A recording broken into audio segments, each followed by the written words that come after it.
lagi. Ano yung importance mo sa inyo ng maintaining yourself healthy, fresh, good looking every day despite of everything else? Of course, kailangan ko yun kasi nasa showbiz industry ako.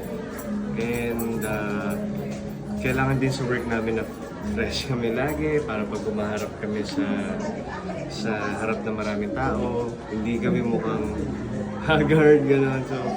So kailangan namin talaga siya sa work. And alam naman natin sa showbiz, it helps din pag maganda yung skin mo, maganda yung tindig mo.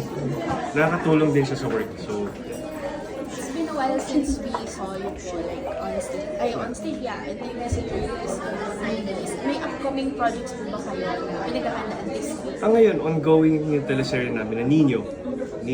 Ongoing siya. Pinapalabas siya sa TV5 before Itbulaga. Yun, pinapromote ko na rin. Ang Himala ni Nino. Before Itbulaga po yan sa TV5. Upcoming, yung next, wala pang...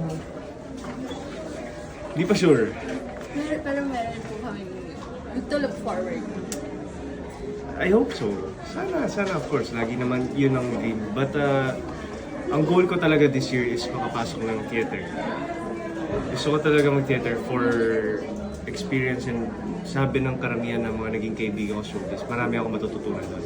And gusto ko ma-maximize yung skills na meron ako kung parang gusto kong sagarin sarili ko na para 100% na ako pag sumasalang ako on cam, ganyan. So, ayun. What kind of play you like? Like you have watched this na Any play. Basta gusto ko maka-experience ng theater this year. And hopefully, maraming experience ng theater yung magawa ko. Gusto ko talaga mag-focus sa acting this year. Yung talagang acting lang kung acting. Kasi di ba alam naman natin pag showbiz, pag sayawin ka kahit di ka naman dancer. Like ako sa hashtags, di naman talaga ako dancer pero pinasayaw ako. Eh matagal ko nang gusto talaga mag-focus sa acting. So ngayon gusto kong sagarin yung sarili ko sa acting talaga. Yun yung parang gusto kong path na puntahan.